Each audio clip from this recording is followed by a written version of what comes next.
Thank you. Welcome to everyone. Without much ado, I think we'll just get straight into Srimad Bhagavatam. So we'll begin with offering praise to all the previous spiritual teachers and invoking the mercy of Srimad Bhagavatam. And then we'll start getting into the subject matter.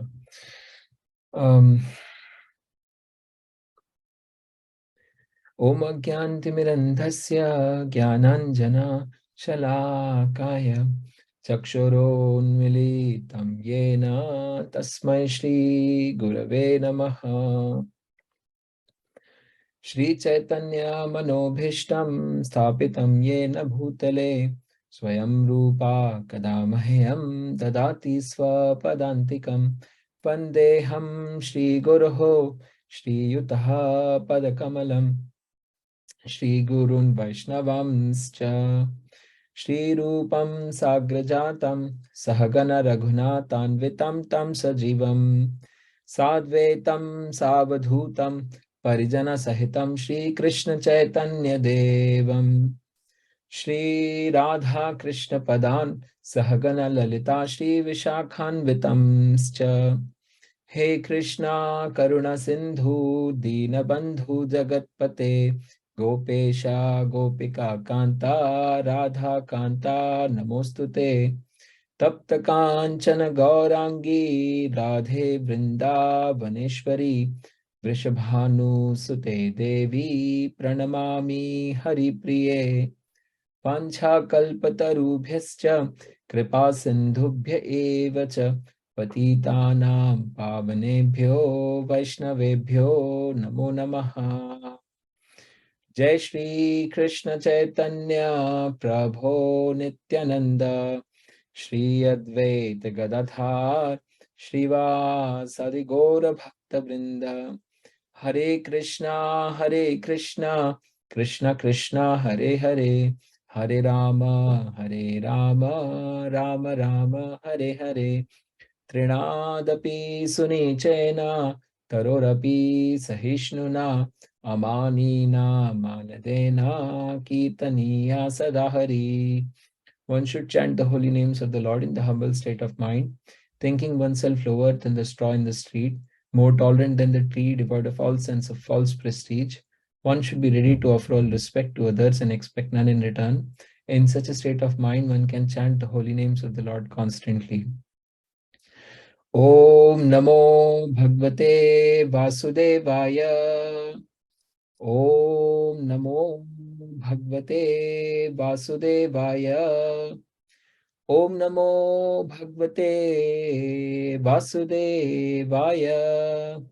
Narayanam Namaskrityam Naram Chaiva Narottamam Devim Saraswatim Vyasam Tato Jayam Udirayet Nashtaprayeshu Abhadreshu Nityam Bhagavat Sevaya Bhagavate Uttama Shloke Bhaktir Bhavati Naishtiki Shrinvatam Swakatha Krishna Punya Shravana Kirtanaha Hriday Anthasto Hai Abhadrani Vidunoti Shruhit Satam Vasudeve Bhagavati Bhakti Yoga Prayojitaha Jnanati Yashu Vairagyam Jnanam Chayat Ahetukam.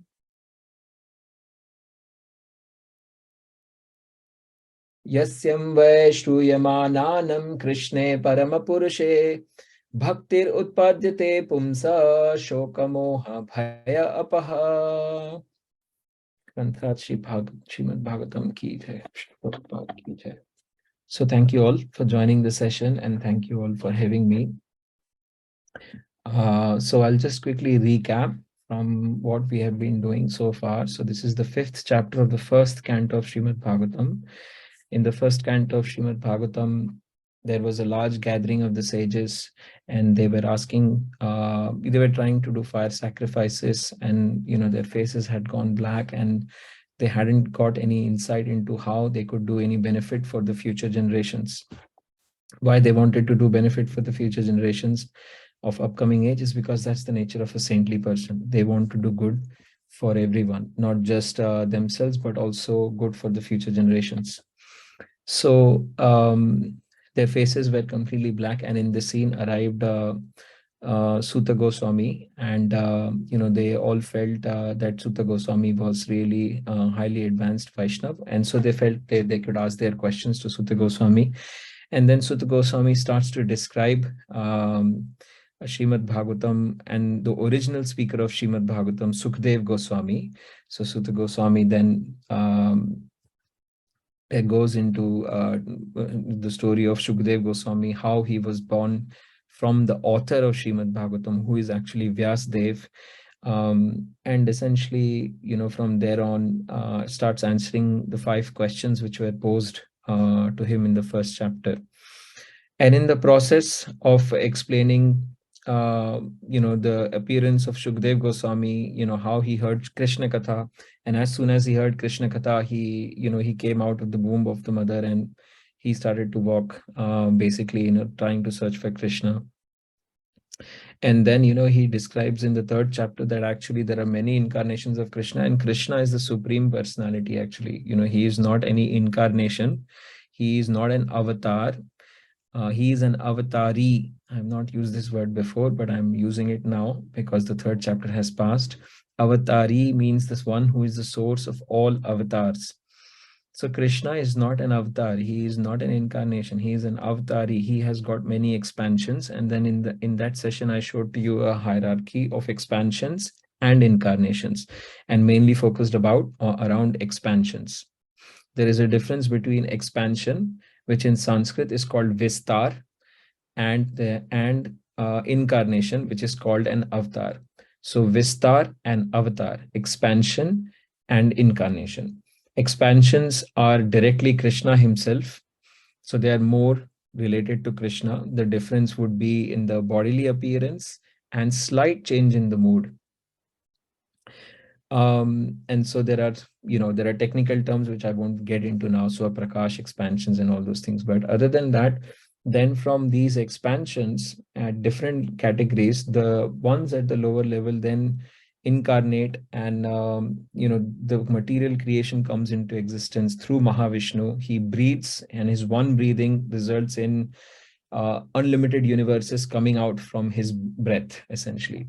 And it's also mentioned that these universes are also coming out from the pores of his body.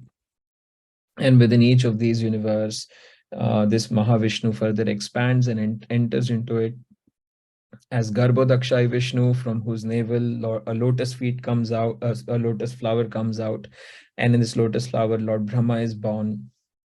And then Brahma starts creating the material creation, the 3 worlds that that we often hear about.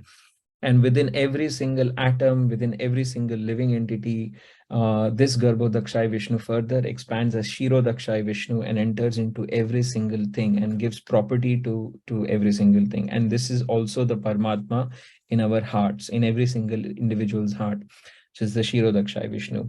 So explaining all of this, then it was explained that Krishna is the original source of incarnation. And then the story moves further ahead, and it is explained why Srimad Bhagavatam came into being. In the chapter 4, you understood in the previous Tuesday, you must have heard about that Srila Vyasdev was, he had written such voluminous piece of work. He has written all the Puranas, the Vedas under his directorship was divided into 4 pieces by his disciples. And it came into becoming like Yajur Veda, Atharva Veda, Rig Veda, and Sama Veda. Previous to that, the Vedas were one. It was just one voluminous piece of work, but that got divided under his directorship. And then, he's also got Puranas written down. And then he's written Mahabharata and so many pieces of work, but yet, he was not feeling this happiness in his heart. And in his contemplation, he was thinking and speaking to himself and saying, maybe because, I didn't tell about the Supreme Lord much. And maybe that's why I'm feeling so despondent at this point in time. And so as he was feeling despondent, his spiritual master, Sri Narad Muni, he appears into the scene. And today's chapter is really, the 5th chapter is actually explaining what the conversation between Vyasdev, which is a disciple, who is a disciple, and Narad Muni, who is the spiritual master of Vyasdev. And so this conversation is between Vyasdev and Narad Muni, and in this chapter, Narad Muni is explaining to Srila Vyasdev. So hopefully it's clear so far. Any questions? Storyline is clear, I hope. Okay, so in this chapter, the whole conversation starts because of the despondency of Vyasadeva. We have to understand Vyasadeva is by no means an ordinary personality. In this chapter itself, in further verses, we will learn that actually Vyasadeva is a literary incarnation of the Supreme Lord himself.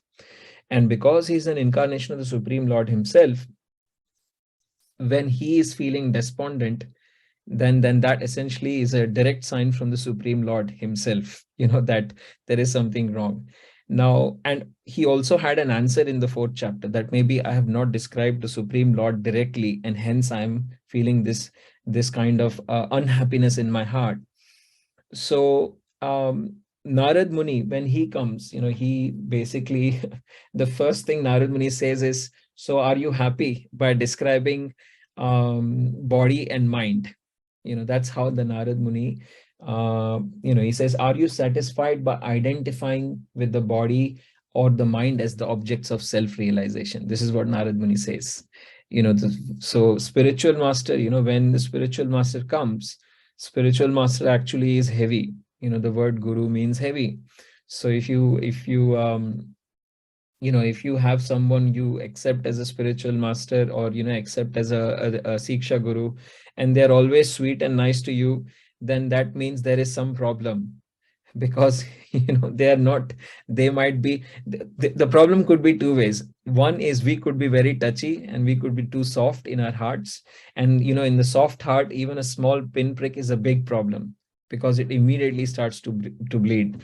Then the other problem could be we have this big bubble of false ego, so we can't take anything which bursts the the bubble of our false egos.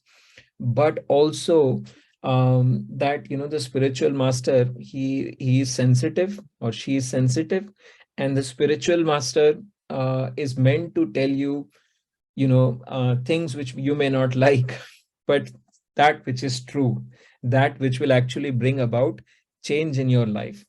So Narad Muni, his entry, and first thing he says is, so are you satisfied by identifying with the body and the mind? Because that's like a direct heavy statement on Vyasadeva, and telling him indirectly that, look, whatever you have written so far, they have all described body and the mind. Where is transcendence in the whole thing? Where is the topic which goes beyond mind? So that's how his address starts. And then he especially he says that your inquiries were fulfilled with wonderful works. You have written Mahabharata, you have written so many Puranas, you have divided Vedas, but actually in all of them there is something which is missing. And material world, this is the knowledge of the material world is what you have given in all your books. And so what was missing is, you have not described the Supreme Personality of Godhead sufficiently. And the question may be asked, that is Krishna not really described in Mahabharata? The Mahabharata piece, the treatise, actually revolves around Krishna. Actually, it's a story of Yudhishthir Maharaj. If someone really gets into the victorious person who is emerging out of Mahabharata, there are so many characters in Mahabharata, and extremely deep characters, but it really is a story of virtuousness and righteousness, which is Yudhishthir Maharaj. Someone might say, oh, it's about Bhima. Someone might say it's actually Arjuna. He was being spoken Bhagavad Gita, so he is the main character of Mahabharata. Yes, he is one of the most important characters, but it's mainly the story of Yudhishthir. So Krishna was also mentioned there, in Mahabharata. But the question is, was Krishna the center of the whole piece?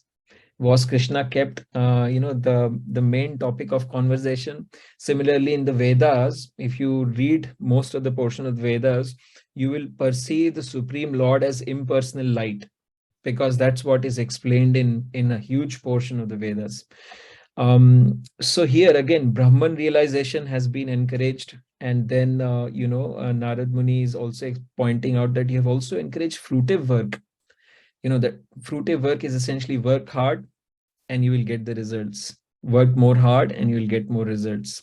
So keep working hard, because that's your karma. You become a karma yogi. So, like that, you engage in fruitive activity, but there is no happiness which comes into the heart by engaging either in fruitive activity or in this Brahman realization. So, let me take you to the text 5 of this chapter, which says that Srila Vyasdev said, all you have said about me is perfectly correct. So, first 4 verses, Narad Muni is slapping him left and right. And as a sincere disciple, an introspective disciple, as a surrendered disciple, Vyasdev is saying, yes, all you have said about me is perfectly correct. Despite all this, I'm not pacified. I have written so much Vedas, I have divided Mahabharata, I have done so much. And after doing in all of this hard work, I'm not pacified in my heart. I therefore question you about my root cause of my distress. So he is being honest with his spiritual teacher, and although he to himself has answered this problem in the 4th chapter, he himself contemplated Vyasdev and said, maybe because I have not spoken much about the Supreme Lord, yet still he wants to hear from his spiritual master what his spiritual master has to say. And this is, also, although Vyasdev is like the literary incarnation of the Lord, but this is also one of the qualities of sincerely practicing devotees. They sometimes know the answer, but they want to understand it much deeper. So they don't mind asking the same question again to the same person or to a different person at different point in their journey of spiritual existence. Why? Because when you ask the same question again at a different point in time, maybe to the same person, maybe to the different person, you will get an answer which will hit you at a different level. And therefore, the same questions were asked to Prabhupada again and again, and Prabhupada had given different answers. This is a very common theme. Someone was asking Prabhupada a question, that how do you know Krishna exists? And then once, Prabhupada, the devotees were saying that, oh, because, Krishna says it so in Bhagavad Gita. And Prabhupada said no, during a morning walk, he said no, because you can feel him. This was like out of the blue, right? So, and previously on other occasions, devotees had said, because I can feel Krishna. And Prabhupada had said no, because Krishna says so in Bhagavad Gita. So the same answer, but Prabhupada is not speaking to mesmerize people. Prabhupada is speaking to that soul, to that one person, and trying to, because that person at that point in time might be thinking in a certain fashion. Prabhupada will want to recalibrate him to the reality at that point in time. So Prabhupada went to a meeting with a journalist, and journalist was trying to ask Prabhupada about many questions, and Prabhupada was more interested not in interview but in that journalist, in that one person, because Prabhupada was personal, and Prabhupada wanted that person should get the spiritual information. So this is how here also Vyasdev, being a sincere student, he is asking this question to Narad Muni, although within his heart he has in 4th chapter already answered it. And so sixth, from verse 6 onwards, Narad Muni is verse 7 onwards, he's 6 and 7, he's glorifying Lord Narad Muni. Narad Muni is saying that you're not an ordinary person, you exist in all spheres, you can enter anywhere like an air, and you are very mysterious, you can travel time. This is the power of a pure devotee of the Lord. There are 8 siddhis which we'll learn in Bhagavatam. A pure devotee has all those 8 siddhis, but they are never interested in any of those 8 siddhis. So Narad Muni has all those 8 siddhis, but more importantly, Narad Muni is the pure devotee of the Lord. He can travel through time. He can see past, present, and future like Vyasdev. So, Narad Muni can travel through time. Narad Muni can, has become smaller than the smallest, can heavier than the heaviest, lighter than the light. Those are some 8 siddhis. And most importantly, he is the pure devotee of the Lord. And so, pure devotees of the Lord are as good as super soul. Like, they know about you. Like, what did I eat last night? What did I do wrong, yesterday? What did I do right yesterday? How did I serve any devotee? Supreme Lord will know it, but a pure devotee will also know it, because they are as good as super soul. They can see through it. And so many of the times, there are many pastimes where before the Lord reaches, Narad Muni has reached there already, to instruct someone as a spiritual master. So then from verses 8 onwards, Narad Muni is now becoming real guru. He's showing how a guru is. He is becoming very heavy, and he is directly chastising, but also encouraging. So his correction of Narad Muni, his guidance of Narad Muni was heavy, but at the same time it was very encouraging. It was not all doom and beating down someone's false ego, because there was no such question in this case, because Vyasdev is actually an incarnation of the Supreme Lord. So we'll go through 1.5.8 here. Prabhupada, in this specific verse, Narad Muni says, "You have not actually broadcast the sublime and spotless glories of personality of Godhead. That philosophy which does not satisfy the transcendental senses of the Lord is considered worthless." So basically, this is the essence of Srimad Bhagavatam, that anything which does not connect to the Supreme Lord, which does not tell you about Supreme Lord, is not directly related to the Supreme Lord. It is not going to give you any satisfaction. Prabhupada writes in his purport, herein arises the necessity of explaining Vedanta Sutra in the form of Srimad Bhagavatam by the same author, Srila Vyasadeva. Why? Because in Vedanta Sutra, it is very much about Brahman realization.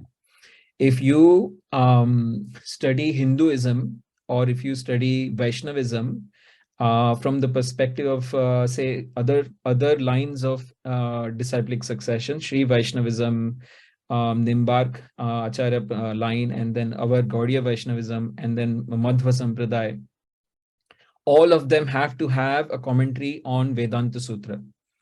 And Vedanta Sutra is such a fundamental text that as long as you don't have a commentary on Vedanta Sutra, your line or your of disciplic succession will not be considered authentic.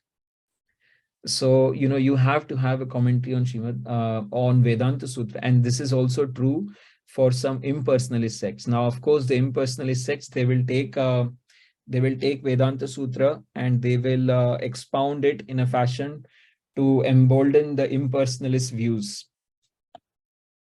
But here, Prabhupada is, and all our disciplic succession, it has been maintained that actually Srimad Bhagavatam is a proper commentary on Vedanta Sutra. It is a further explanation of Vedanta Sutra. So you don't really need any sampradaya or any disciplic succession to actually expand it again, separate from Bhagavatam.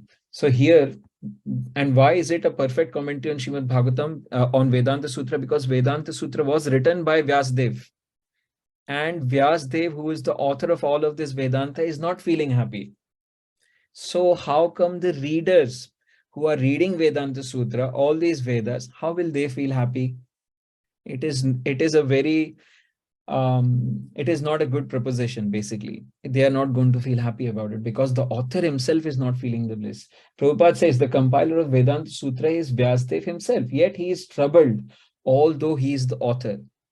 So what sort of transcendental bliss can be derived by the readers and the listeners of Vedanta, which is not explained directly by Vyasadeva, the author?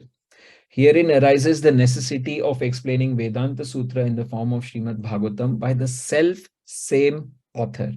So the same author is doing this. So this is our answer to everyone from all the other lines of schools of thought, that what is the comment? Do you understand Vedanta Sutra? Because that's the common thing they will ask you. If you are in a scholarly debate, or if you're meeting with people who are from a different background, they'll say, do you understand Vedanta Sutra? You can just say, yes, we have been explained Vedanta Sutra through Srimad Bhagavatam, because Srimad Bhagavatam is an authentic commentary, an explanation by the same author on the topic of Vedanta Sutra. And then in 1.5.10, 1.5.9, Narad Muni says that you have broadly just described, the dharma, artha, kama, and moksha. You have not actually explained the prema and the seva to the Supreme Lord.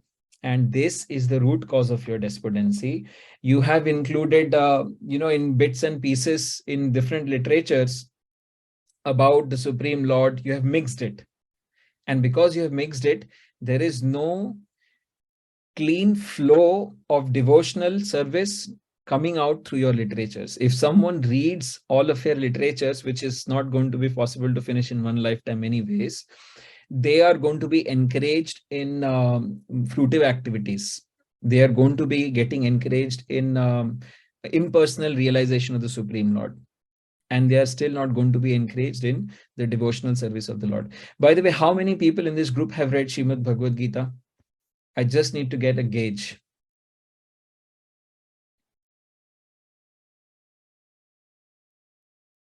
Any possibility I could, so there are 19 participants. I just wanted to know how many of you have read Srimad Bhagavad Gita. So there is one, Hemaji, thank you so much. You've raised your hand. Meenakshi too. Who all? Okay, Archana 3. Let me just change my view to a gallery view. Hopefully I'll be able to see hands. Okay, 1, 2, 3, 4, 5. Okay, 5 people have 6. Have read Srimad Bhagavad Gita. Can you tell me, in Srimad Bhagavad Gita, there is one place where Arjun actually very explicitly asked this question. So what is better, Krishna? Tell me, should I worship your impersonal form, light, the light which comes out in that form? Should I worship that form, or should I worship your personal form, like you are here with me? Should I worship this form? So what's the answer that Arjun gives? Anyone? You can unmute and you can give an answer. If anyone remembers, of course.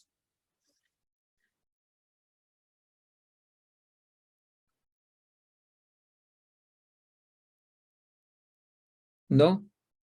No one? Okay, so that means Bhagavad Gita reading is not picking up. Okay. So please also read Bhagavad Gita if possible. It's very, very critically important to understand Bhagavatam properly. After Arjun explicitly asked this question to Krishna, Krishna tells in 12th chapter, 5th verse of Bhagavad Gita that those who follow the path of impersonal light, their path is filled with dukkham. It's very painful journey for them. And it takes very long time, very, very, very long time for them to achieve perfection, as opposed to the personal path of self-realization. So 12.5, maybe you can take this as an homework to go back and check out this verse, and if possible, memorize this verse. If you memorize this verse, you can stand in front of most of the people in the world and you can tell them that actually, no, Bhagavad Gita says very clearly and very directly and very distinctly that the personal path of the Supreme Lord is a path of happiness. It's not a path of dukkham. And if you can memorize the verse, then we will shout out your names here, because I love people who can memorize nice Sanskrit verses. Okay, super. So Krishna is telling that already in Bhagavad Gita, and most of the literatures Vyasdeva has written is actually glorifying this impersonal form of the Supreme Lord. So Narad Muni, being his teacher, he is very direct to him, and he's chastising him very heavily. Verse 1.5.10, it says that those words which do not describe the glories of the Lord, who alone can sanctify the atmosphere of the whole universe, are considered by saintly persons to be like unto a place of pilgrimage for the crows. When the crows, they are sitting together, they sit in garbage and they're trying to, dig out the filth in the garbage. Are they like getting some nice things, there in garbage? No, they are getting the rejected, the stink of the material world, So this is what is the nature of the saintly persons, that they don't like to spend their time where Krishna is not described. Even amongst devotee communications or devotee situations, when devotees meet and they want to discuss about projects, this, that, and there are many other issues, if Krishna is not present in their conversations, imagine what will happen. Every conversation that Prabhupada had with his disciples at that time, and most of them, Prabhupada, his existence was exuding Krishna. Once Narad Muni, Krishna wanted to show to Narad Muni how great a devotee Arjun was. So, he showed Narad Muni how he was a great devotee. The Krishna and Arjuna were walking in the jungle, and Arjuna felt very thirsty, and then they started to look for water, and they got some water. They drank, and then Arjuna was very tired, so he slept in the lap of Krishna. And Krishna was awake and Arjuna was sleeping in his lap. And then at that time, Krishna said, "Come and touch Arjun." So when Narad Muni came and he touched Arjuna, he could hear the Mahamantra, he could hear the names of Krishna through his breath, through the touch of his skin, in his entire existence, meaning everything about Arjuna was chanting the names of Krishna. So Prabhupada was like this. Whether Prabhupada was walking, whether he was eating, he was exuding Krishna. Because anyone who saw Prabhupada immediately remembered Krishna. And this is the idea of a Vaishnav. Anyone who sees a Vaishnav should remember Krishna, or a Vaishnav should remind you of Krishna. If a Vaishnav reminds you of a project, if a Vaishnav reminds you of a tough time you have had, if a Vaishnav reminds you of something else, if a Vaishnav has done something bad to you and you are remembering Krishna, that is still positive. It's not a case I wanted to mention, but let me just say it. So the important point is that Krishna, the memory of Krishna should come when you see a devotee. So, Prabhupada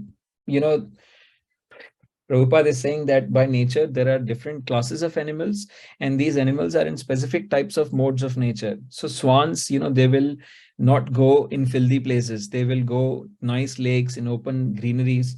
But crows, they will always sit in filth, and they will, eat filth. So, people are already inclined to sense enjoyment. Why do you want to give them more sense enjoyment, which is like filth for the material world?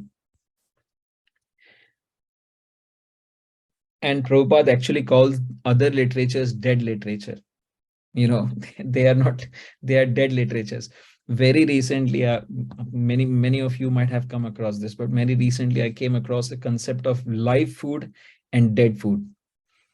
Live food is something like which is living. Take, for example, an apple. An apple, if you keep for many months and days, it still remains, and eventually after many months starts to decay. Even the grains that we eat, they are alive, to a certain extent. But if the grains are really old, then they are dead. Anything which is processed food, the processed food is a dead food. Take, for example, the biscuits, the crisps. And the supermarket, 89 to 90% of the supermarket is full of dead food. So the person who made the video was telling that one should eat live foods, food which is living, which will give you some energy and liveliness. So anyone can experiment. You take a fruit and you will feel so nice, and you take eat 3 packets of crisps and you will see what happens, how the body feels. So you can just do this exercise on feeling of the bodies.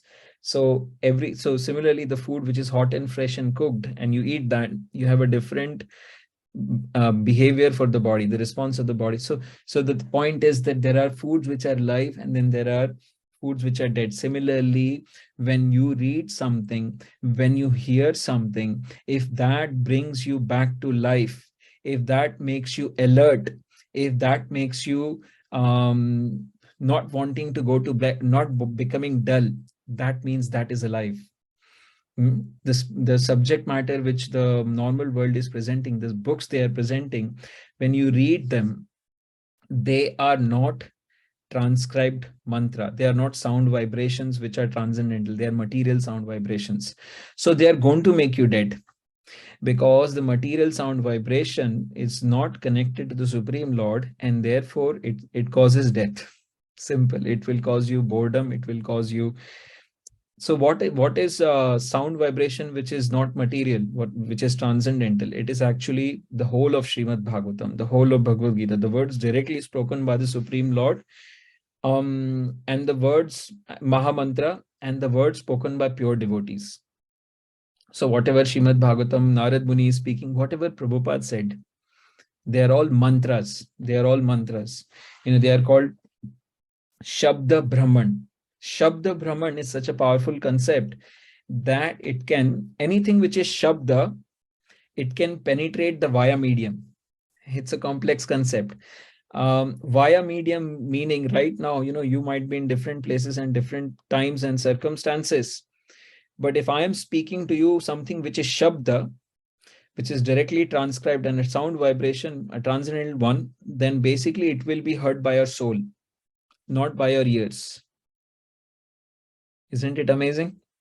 Meaning you could be sleeping, but you could still be listening. And I've seen this with a lot of brahmacharis who are overly exhausted, doing many, many services, and they're sleeping in the Bhagavatam class, but everything that the speaker is saying, somehow or other, they're registering it. Not by the material senses, but via the soul. So anything which is Shabda Brahman, spoken by the Acharyas, pure devotee of the Lord, spoken, written in Srimad Bhagavatam, is captured by the soul, not by your material body. And so that is called Shabda Brahman. So Prabhupada is saying, if you're going to read dead literatures all the time, then you are going to become spiritually dead. So you need to read live literatures, which means literatures which give you Shabda Brahman, which will actually be captured by your soul. Even though you don't understand it, even though you don't relate to it, but after few months, few years, it will pop up from within you, and you will be amazed and surprised from where it was coming. And or you will say, I actually have heard this, and you can't remember how, when, and the context where you heard this. But because it was captured by the soul, it will just pop up at the right time. Hence, people say, recite the shlokas, memorize some Sanskrit words. And that's why I keep saying a bite-sized Sanskrit words like Shabda Brahman, Vistar, because these words, they are transcribed mantras.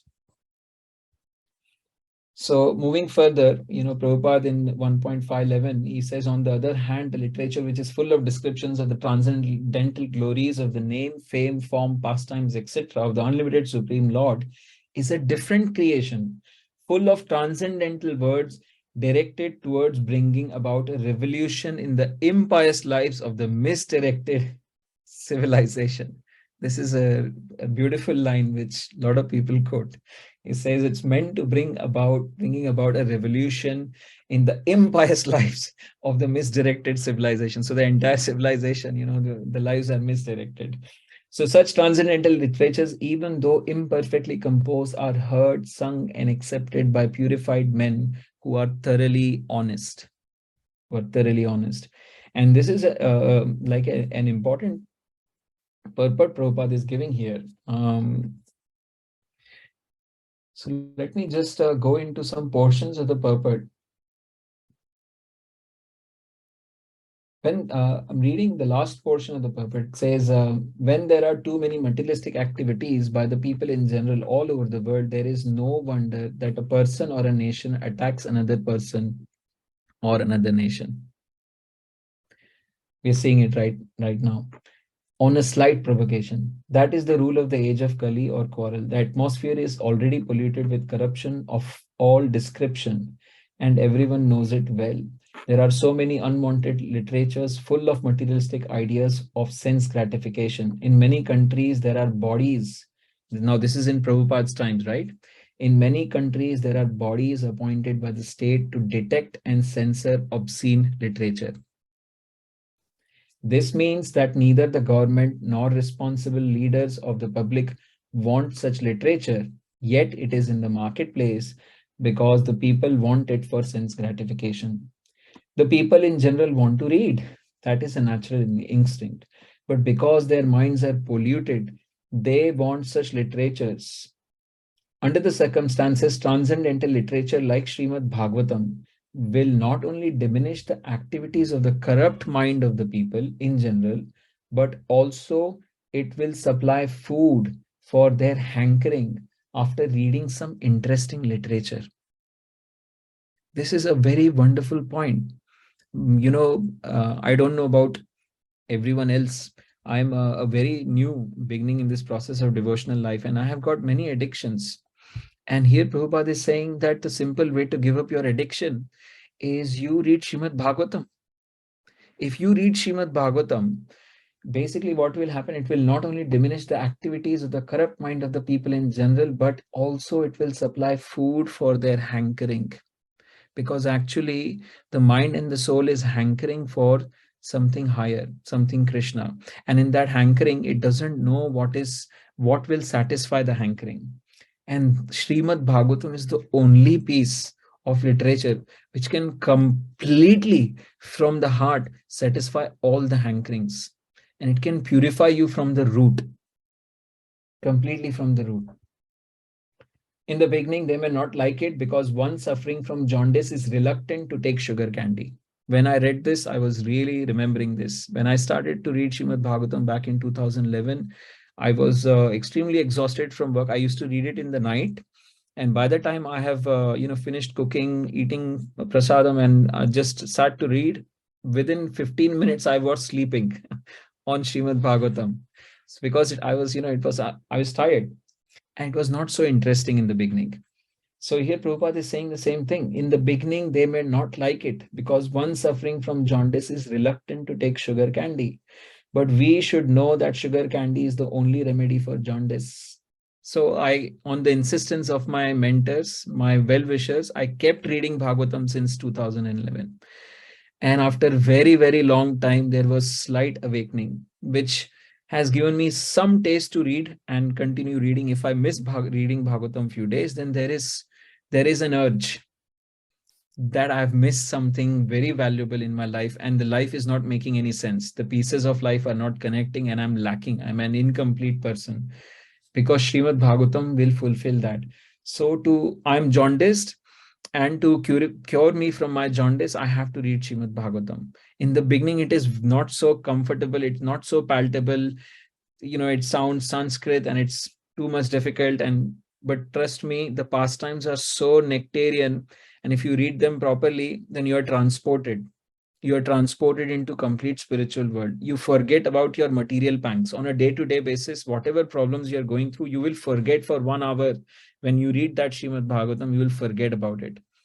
And for the rest of the day, in your material pains, if you happen to remember whatever you have read through the day in the morning, then that will give you more strength.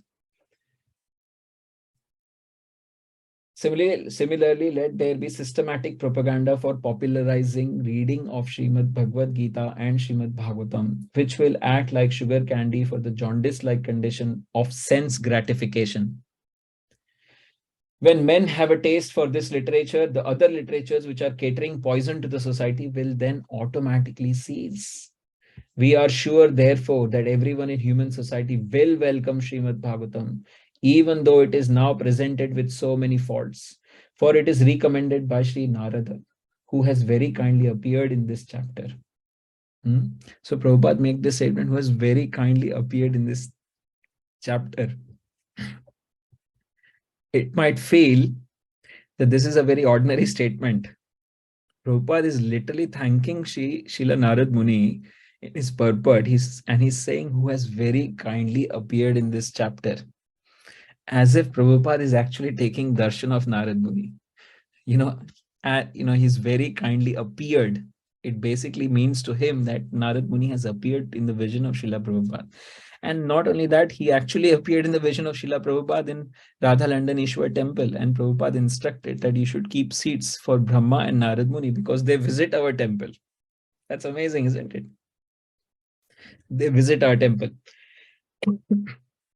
So there are 2 seats in ISKCON London, small seats at the sides, one for Narad Muni, one for Lord Brahma. So the first set of verses, till about 18 to 20, they are so deep, so nice, that I would recommend everyone to go and actually read the purports of Srimad Bhagavatam for this chapter. Well, for every chapter, but please read. Knowledge of self-realization, even though free from all material affinity, does not look well if devoid of a conception of infallible God. What then is the use of fruitive activities, which are naturally painful from the very beginning and transient by nature, if they are not utilized for devotional service of the Lord? From here in, Prabhupada is saying that actually the devotional service of the Lord is really important. And the fruitive activity and Brahman realization, they are painful. Right from the beginning till the end, they only give you pains. And it simply agitates. One very beautiful verse is 1:5:14, which is really amazing. When I read this verse, it seems like a very ordinary verse in between a lot of the nice continuation of stories. It says, whatever you desire to describe that is separate in vision from the Lord simply reacts. Anything that you describe that is separate in vision from the Lord, it simply reacts with different forms, names, and results to agitate the mind, as the wind agitates a boat which has no resting place. So anything that we actually do in our lives, anything we actually speak, or anything activity that we do in our life, if that does not have a connection to the Supreme Lord, it reacts. The reactions are two types of reactions: stable reaction and an unstable reaction. If anyone is a student of chemistry, you will know, the unstable reactions are the one which are problems. Stable reactions are the one which will, even though there is a reaction, no one understands that, there was a reaction, and internally there was a reaction. So similarly, when we have activity connected with the Lord, like reading Shrimad, there is a reaction. It is a churning of the heart. Externally, no one understands. Internally, things are becoming clearer. Things are becoming more focused. Things are becoming deeper. But anything that is not related to the Lord, it reacts visibly, externally, and it agitates the mind. So if you have an agitated mind being in Krishna consciousness after many years, then you have to start thinking that there was missing element of Krishna. And we have to start resuscitating ourselves and pushing Krishna into our lives, into our consciousness. And this is generally the missing element when we go through stages of devotional service, which Narad Muni is going to explain now, how he went through the whole, all the stages of devotional service. The initial stages are in the mode of passion and ignorance. So we do services, but we are not mindful of Krishna. So we are very passionate, very energetic, and we can do a lot of services, especially if we are very young. But in all of that process, we forget to remember Krishna. The best service is one where you're doing the service, and that moment to moment activity of doing the service, your concentration, meditation on the Lord is increasing.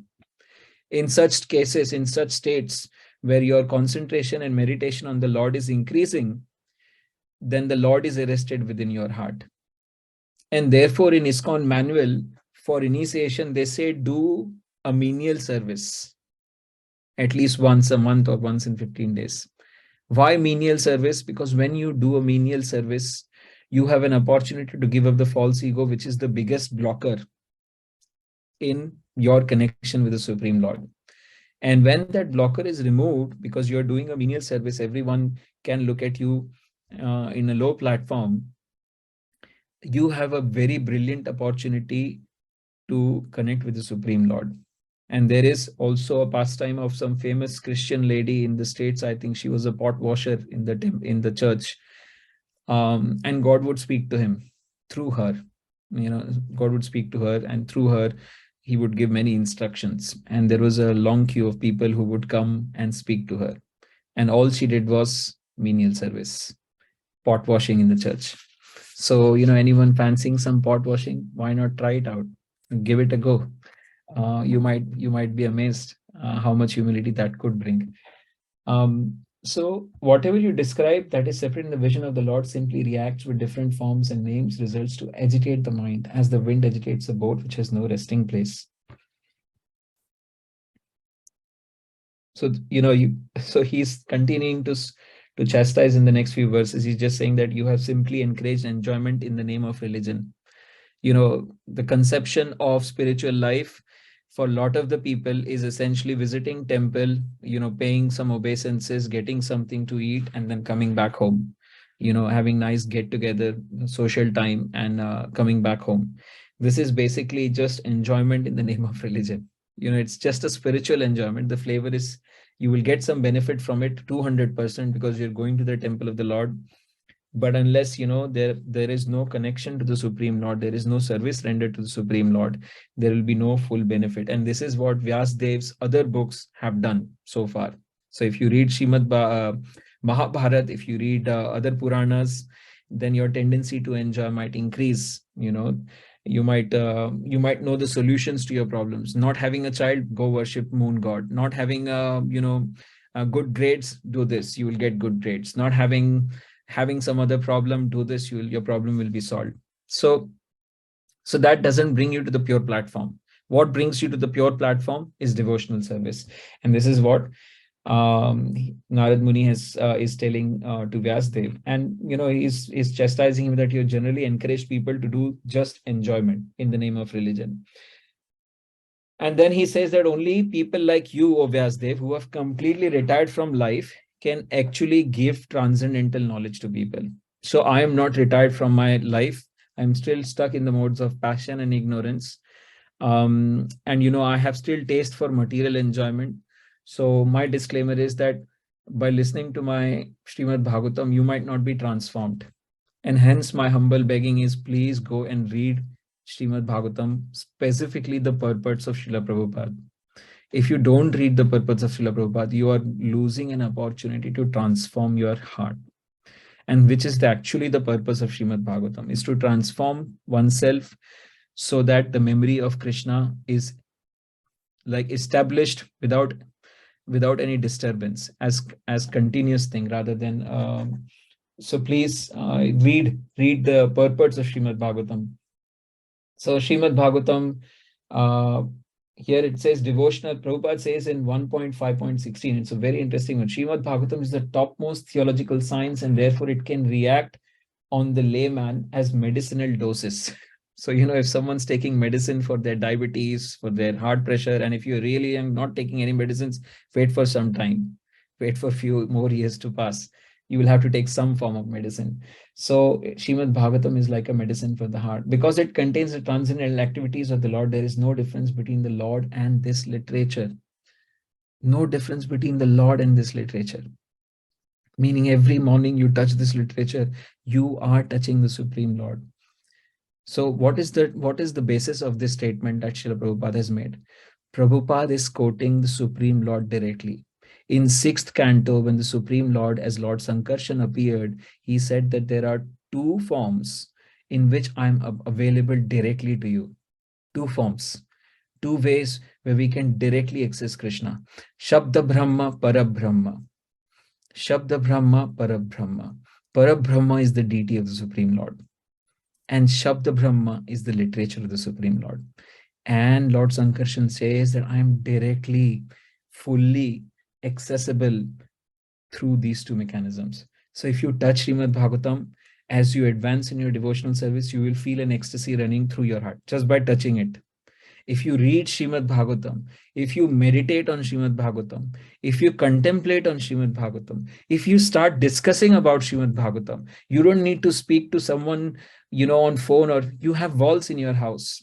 You have entities and living entities. You can just tell them whatever you have read in Srimad Bhagavatam, because there is a process of assimilation which doesn't happen till you speak out whatever you have read in Srimad Bhagavatam as it is. So, but if you can find people to discuss about, because that's what devotees do, they say, they meet each other, they say kem cho, and then they say, what did you read today? Tell me what did you read, and then you can discuss about Krishna. And trust me, even though they might have heard about Krishna many times, the same pastime, they will get this over this condition of jaundice, because then Krishna's pastimes will taste them like sugar candies. The same pastime, they have read it, they will hear it again and again, and they will be very happy to hear it again from a devotee's mouth. So devotional, Prabhupada says, so laymen can hear the narration of the activities of the Lord. Thereby they are able to associate with the Lord and thus gradually become purified of the material diseases. The expert devotees can also discover novel ways and means to convert the non-devotees in terms of a particular time and circumstance. Expert ways, novel devotees. Look at the choice of words Prabhupada is using. Expert ways and novel devotees. Devotional service is a dynamic activity, and expert devotees can find out competent means to inject it into the dull brains of materialistic population. So we have to inject Srimad Bhagavatam. Not that people will have taste for it. Not that, we are born with, we were born and, we just wanted to hear Srimad. No, the problem is the mind is materialistic. It is dull. So we'll have to inject into this dull brain, we'll have to inject expertly, and it's in a dynamic fashion. So for every single person, it could be different because every single person is very different.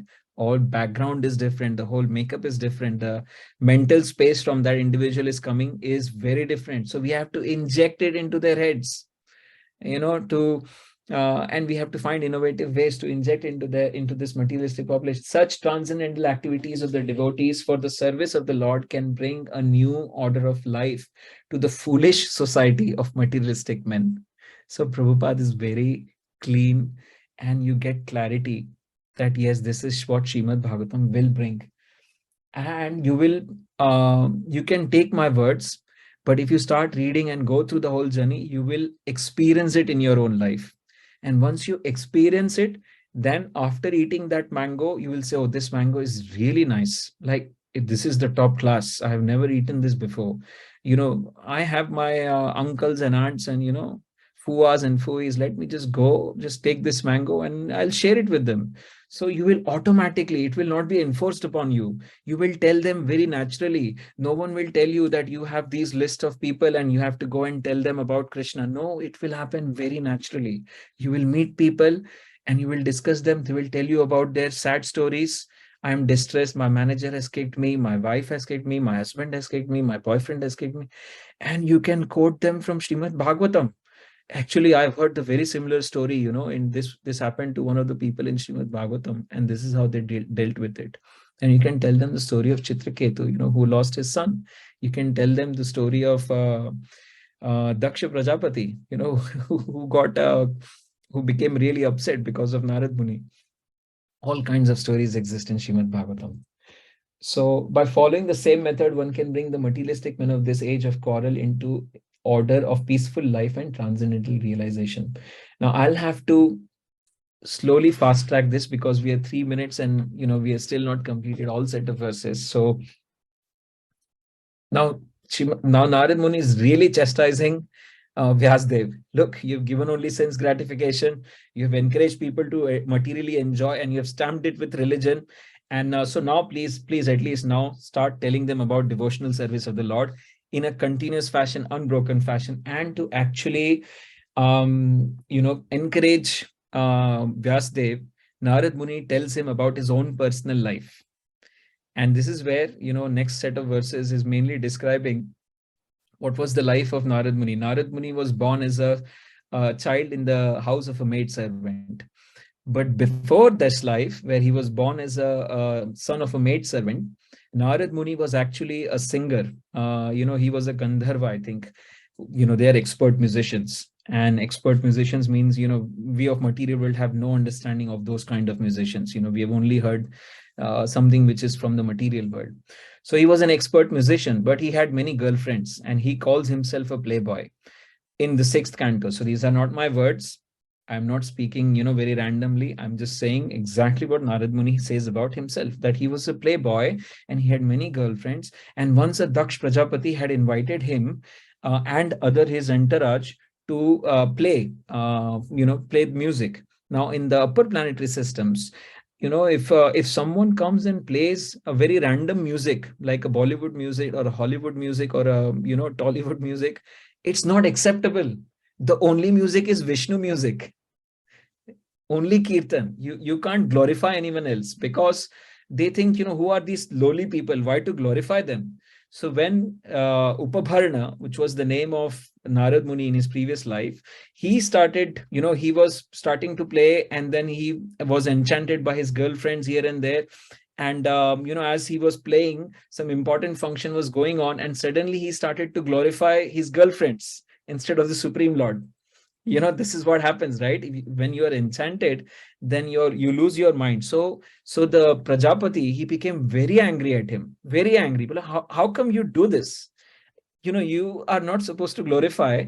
Now if you want to glorify very ordinary people for ordinary things, I curse you, you better go to the place and become a maid servant and just continue your business there. You have no business in this place, because in this place we are all devotees of the Supreme Lord, and we only glorify the Supreme Lord. So this is how Narad Muni, being enchanted, he fell into this life, and now he had to become a maid servant.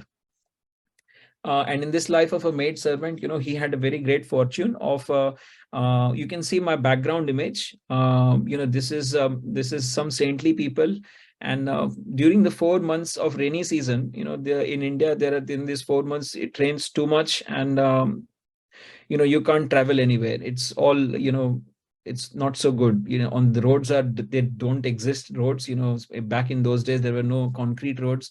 So it was very difficult to walk. So the saintly people in these 4 months, they stay at one place, and then they glorify the Lord. They do bhajana kriya. So in this 4 months, Narad Muni, he had a great fortune of listening from these Bhakti Vedantis, because these saintly people, they were directly glorifying the Supreme Lord. They were not ordinary Vedantists. They were specifically Bhakti Vedantists. Hence, Srila Prabhupada is called Bhakti Vedanta, not Vedanta. Vedanta, meaning end of the Vedas. And that is called Vedanta. But Prabhupada is called Bhakti Vedanta. That bhakti is always there, even where the Ved ends, where the Ved finishes, the bhakti process is always there. So these were Bhakti Vedantists, and for the 4 months they were, just glorifying the Supreme Lord. And Narad Muni, it was explained that Narad Muni was a very sober child. He was not like at least my children who are jumping and dancing, pulling my hair, jumping on my bed, and all those things. No, he was like very, very sober, and he was very obedient. These are some exquisite qualities, if a child has. And so, when these Bhakti Vedantis came to his hut, he was serving them very nicely. And once, with their permission, he took their remnants. And remnants in the scriptures is mentioned that if someone takes a remnant of a pure devotee, his sins from all accumulated lives are just vanquished in a moment. Like, just imagine how powerful this thing is, a remnant of a pure devotee. Like, for all of your existence, you might have had millions of lives, and you might have done like uncounted impious activities in all of those lives. In a flash, they are like mountains, and they're just destroyed. But the tendency to continue to do sin doesn't go away like that. For that, we need to do effort. So even though he became sinless, his natural ways of life was not very sinful. So for example, we have conditioning, for example, to listen Bollywood music or Hollywood music. So even I've taken a remnant from a great saintly person, all my sins have gone away, but my tendency to enjoy the Hollywood music has not gone. So that tendency, that means I have still some time in my perfectional path to get rid of all the tendencies. So, we can't say that, oh, I've already taken the saintly people's Mahaprasadam. I've been going to temple for so many years. Oh, but, nothing has happened really for me. I'm still the same, I'm not progressing spiritually, because there is still a journey left. So Narad Muni explains this journey in his verses, basically that, how he had, by just serving these great devotees constantly, he had developed a taste in hearing. And then once he took the remnants, his taste for hearing about Krishna became unflinching. It became so deep that he could at one point just realize that, he had just taken up this material body, like these Bhakti Vedantis, and actually the Supreme Lord and myself, we are eternal. Even as a boy, he could come to this clean understanding. He could visualize this. The problem is we only understand it theoretically. We don't visualize it. Narad Muni could visualize this. After serving the devotees, And most importantly, these Bhakti Vedantis, when they were about to leave this ashram, they instructed Narad Muni in confidential science of devotional service. So he got instructions from them also. So this is how Narad Muni, he became this great Narad Muni that we know. Of course, in further chapters, you will hear the journey of Narad Muni after the Bhakti Vedantis left, and what happened to his mother, and that is also extremely interesting. So in the last set of verses, so this was all the story Narad Muni told to actually inspire Vyasdev, that the power of devotional service is so much. And in Nectar of Devotion, there is one chapter which just glorifies devotional service, and it declares that there is nothing top higher than devotional service of the Supreme Lord. So, we call it Seva in Sanskrit. So Seva is so very powerful. You might be in different stages of the Seva, but as long as you're connected to Supreme Lord in service, in Seva, then that is the perfection of life. In fact, my spiritual master is also saying that service is life. No service means spiritually no life. No service means spiritually no life. So we have no life without any devotional service. Any questions so far?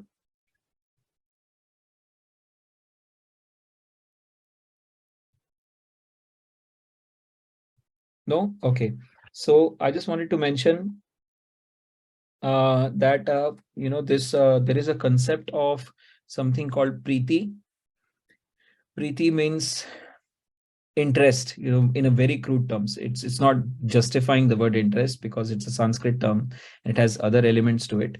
But this Preeti, it needs to be developed. Sometimes people have this Preeti at some quantities in the beginning of their devotional life.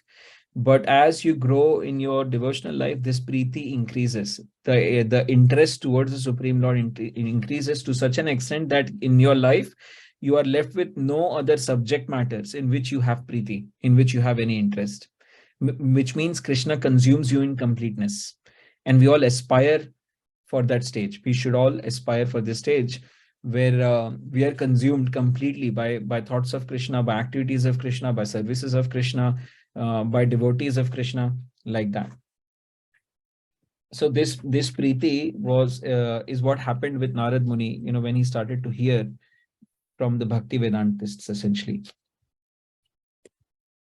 With that, I think I will stop because it's past my time. I would have really wanted to discuss last few verses where Narad Muni is again encouraging Vyasdev to, go ahead and speak about Srimad Bhagavatam. Start writing, Srimad Bhagavatam rather than, being despondent, because despondency wouldn't befit Vyasdev. One, because he is a direct incarnation of the Lord. Two, because he is the son of Parashar Muni, who is a great father, he's a great personality.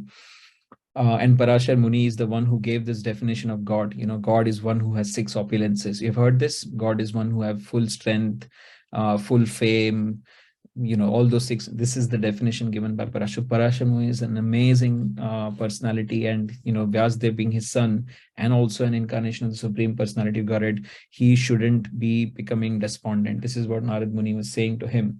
So let me just read last few verses. It says, whatever work is done here in this life for the satisfaction of the mission of the Lord is called Bhakti Yoga, or transcendental loving service to the Lord. And what is called knowledge becomes a concomitant factor.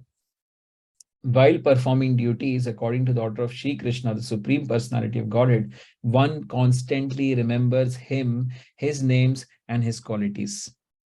This is what I was saying. Services at different stages of life. In the beginning stages of life, we do service, but we don't remember constantly his names and his qualities. But here Narad Muni is saying, while performing, not after you have done your duties, while performing duties. Narad Muni is not using the word service. Narad Muni is using the word duties, which means that your ordinary activities of life, they must turn into devotional service. And this is the greatest secret which Srimad Bhagavatam is giving. If we are doing ordinary course of life and we are not interested in Krishna consciousness, which means then our daily activities will become mundane activities and they will not become devotional service. I don't know about others, but I have a business, I have got children, I do many activities. And oftentimes I think, oh, what direction am I going? Is it taking me towards full consumption by Krishna consciousness, or is it still going to leave me in halfway? But those activities, somehow that we have to make them come in congruence with devotional service. And this is the art of devotional life. Yoga karma shukoshalam. That this yoga, this activity, you need to be expert, kaushal. If you have become expert in connecting your activities of daily life to Krishna, and that's all it needs. And as soon as you connect your normal activities with Krishna, that means you're doing devotional service, and that means you're getting purified, and that means your ability to hear Krishna katha should increase. If your ability to hear about Krishna is decreasing, you are becoming bored, it's time, and you're thinking it's time to sleep, or it's time to eat, or then that essentially means your interest is Krishna has not become like a fire. And that is the root cause of our problems. And this is what a devotee is working towards.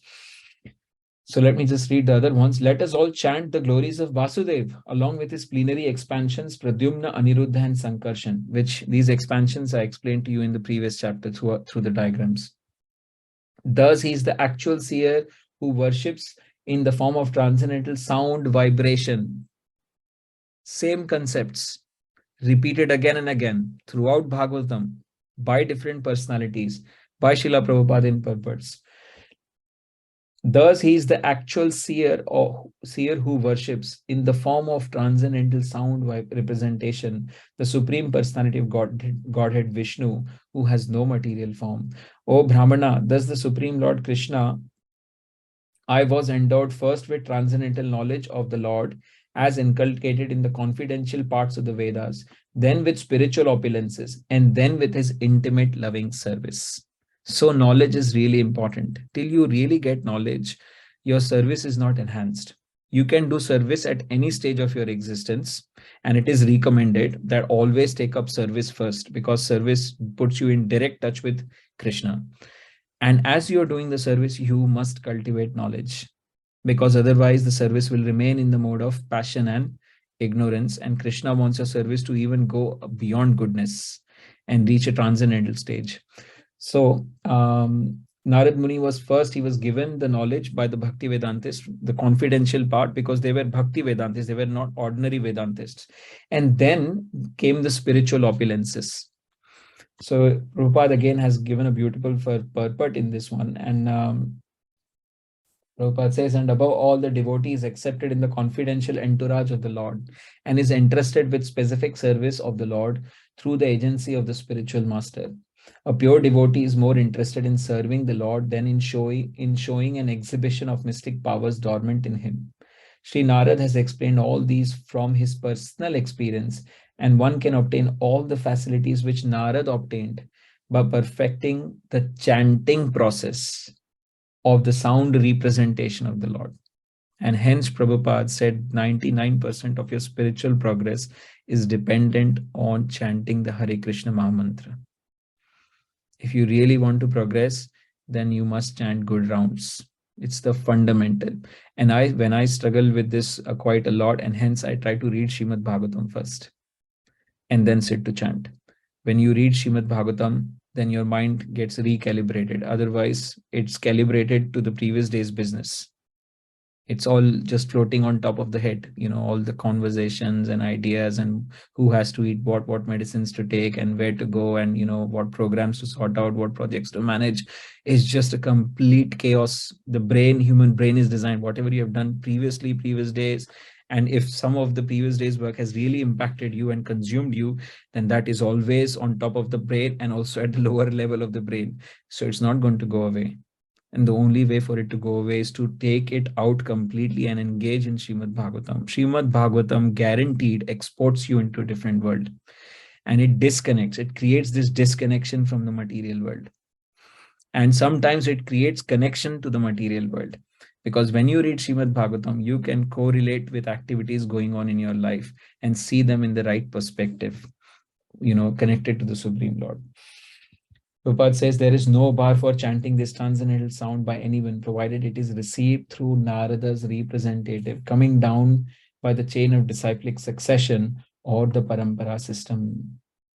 And then please therefore describe the Almighty Lord's activities, which you have learned by your vast knowledge of Vedas, for that will satisfy the hankerings of the great learned men, and at the same time mitigate the miseries of the masses of common people who are always suffering from material pangs.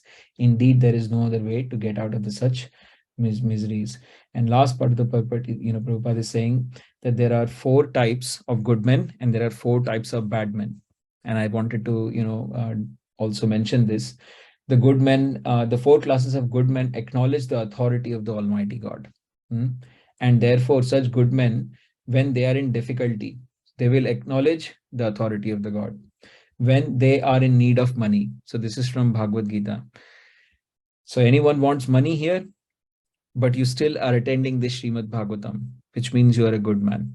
This is a testimony according to Srimad Bhagavatam. You might not have given up the desire to make money, but you are a good man because you are attending Srimad Bhagavatam. When they are advanced in knowledge, when they are inquisitive to know more and more about God, intuitively they take shelter of the Lord. So these are Arto, Arti, Jignasu Cha, Bharata, Rishabha, which is coming from the Bhagavad Gita, the one who is in need of money, the one who is distressed, the one who is a philosopher, and one who is inquisitive to know more about God. As far as the bad men are concerned, they are also 4 in number.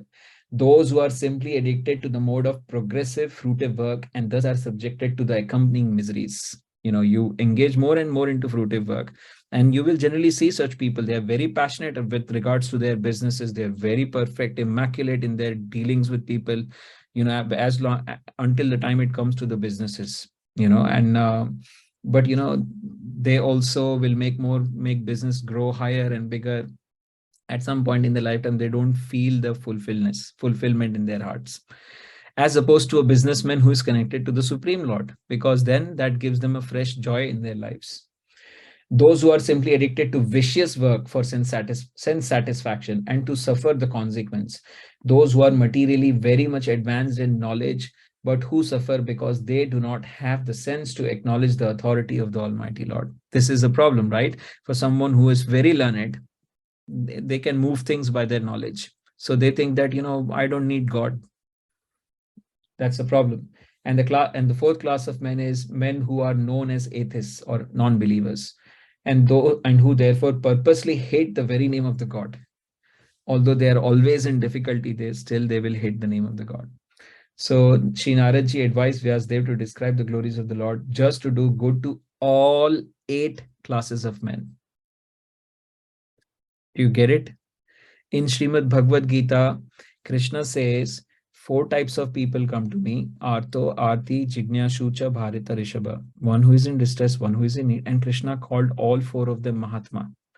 When I was reading it, I was awestruck, because in my understanding, only the one who wants to know more about God would be the top class. Krishna doesn't see it like that. Krishna says anyone who reaches my lotus feet is Mahatma. He made no distinction between someone who wanted money.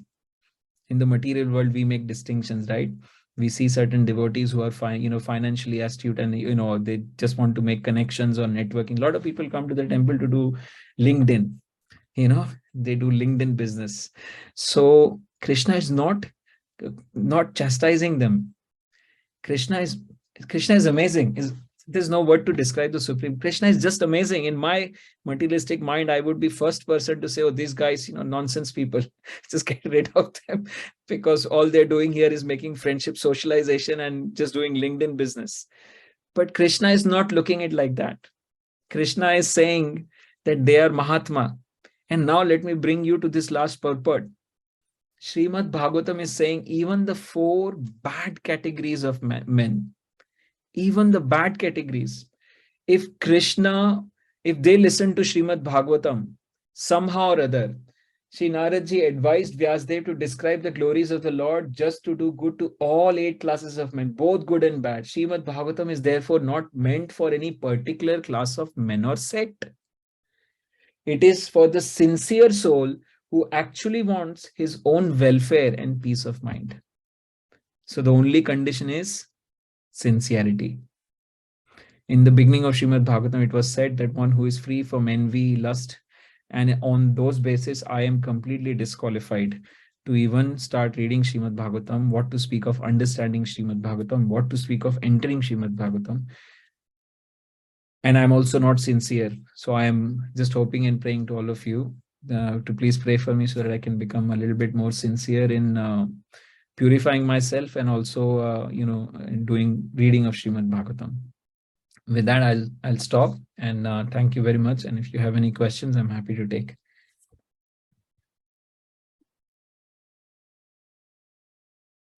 When there is no question, that essentially means everyone was sleeping. Thank you very much, Prabhuji. I'll just ask one question from the chat, and then if you want to raise your hand, please, whoever that was. I didn't quite catch that. Was it Varamasi? Sorry. Who just spoke, basically? If you'd raise your hand. Okay, thank you. I'll just... Thank you. Okay. So in the chat, it says, is Narad Muni Vishnu Tattva or ordinary Jiva? Okay, wonderful question. So Narad Muni is definitely not an ordinary Jiva. He is like an eternal associate of the Lord. So, he's a devotee. He's a devotional representation of the Lord. So he's definitely, like a devotee of the Lord, like a Nitya Siddha devotee of the Lord. However, then you may ask a question, then why was he cursed? Why did he come to the material world? How did he become the son of a maid servant? But these are the pastimes of the Supreme Lord. They are the devotees of the Lord are specifically chosen to set an example for everyone. In specifically Narad Muni's pastime, it is so inspiring to hear that even someone like a playboy who is affected and by the sensuality and is having kind of relationships, even such persons can go on to become like the topmost people in the whole creation. Like we all follow and worship Narad Muni because of his purity. So this is why there is this Srimad Bhagavatam Supreme Lord uses his pure devotees to set examples, and Narad Muni is his pure devotee. He's the one person from whom the entire devotional line starts. So definitely he's not an ordinary jiva like us. He's like a Nitya Siddha, and he's also the pure devotee. He has access to both the material worlds and to spiritual worlds. He can just go anywhere basically.